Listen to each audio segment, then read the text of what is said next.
Sarah Ferguson tried to seduce Kevin Costner after JFK Jr. said no book. A new book about the House of York, represented by disgraced Prince Andrew and his loyal but feckless ex-wife Sarah Ferguson, paints a pretty unflattering portrait of the duo, revealing how, separately and together, they were rude to staff and acted entitled to special treatment and the most luxurious of surroundings, even if they never had the money themselves to fund their lavish lifestyles. Andrew and Sarah also were both sexually voracious, with one of Andrew's ex-lovers telling author Andrew Lownie for his book entitled The Rise and Fall of the House of York that the couple had an open marriage before they separated in 1992 and divorced in 1998. When it comes to Sarah, the bubbly young redhead was initially seen as a breath of fresh air when she married Andrew in 1986, writes Lownie in an excerpt published in the Daily Mail. But she exploited her royal status every chance she got, while she partied, took lovers, and was indiscreet, he wrote. Most infamously, Sarah became embroiled in scandal in 1992, 5 months after she and Andrew separated.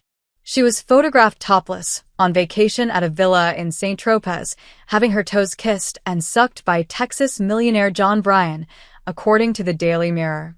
At one point, the estranged daughter-in-law of the late Queen Elizabeth II wanted to make John F. Kennedy Jr. her lover. She then tried to seduce Kevin Costner and then Tiger Woods. She never landed any of these famous men, but her pursuit of them was indicative of how she sometimes displayed the immaturity of a schoolgirl, according to Lownie. From the except, it's not clear when Sarah traveled to New York City and sought a meeting with John F. Kennedy Jr., but this trip would have taken place sometime between 1989 and 1994 when he was in a tumultuous, on-off relationship with actor Daryl Hannah. During the trip, Sarah asked her staff to find out if Kennedy Jr., the tall, dark, and handsome son of President John F. Kennedy and Jacqueline Onassis, was in town, Lownie reported. Once Sarah learned he was around, she contacted him and invited him to come for drinks and dinner at her hotel. Kennedy Jr. accepted, no doubt because he always seemed to enjoy the company of other celebrities. When Sarah was told that Hannah was his girlfriend, she replied, "That's not going to bother me," according to Lownie. But Hannah was bothered and Kennedy abruptly canceled, claiming a prior engagement. Sarah wasn't sure whether to believe he had a prior engagement and ordered her staff to spy on his apartment all night to see if he told the truth. Even after being rebuffed, the Duchess was determined to try and meet up with Kennedy Jr., especially after she heard that her sister-in-law, Princess Diana, had once enjoyed some alone time with him at a New York hotel over Christmas 1995, Lownie reported. "He's mine," Sarah declared. "Why can't she just leave him alone?"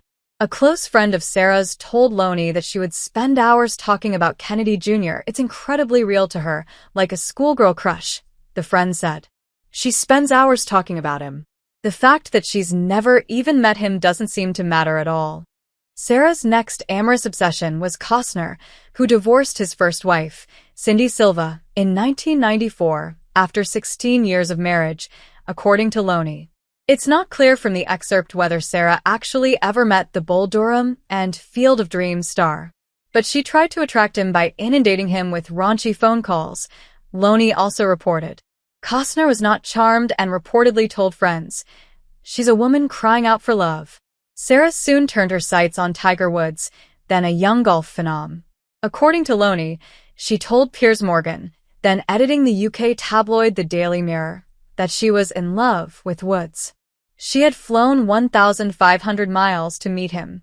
"He's so gorgeous," she also said before asking Morgan if he thought she stood a chance with Woods. When Morgan suggested Woods might not have much room in his schedule for dating royals, Fergie replied, "Well, I'm going to follow him around the course for a bit and see how I get on." Morgan concluded, "Poor old Tiger isn't going to know what's hit him."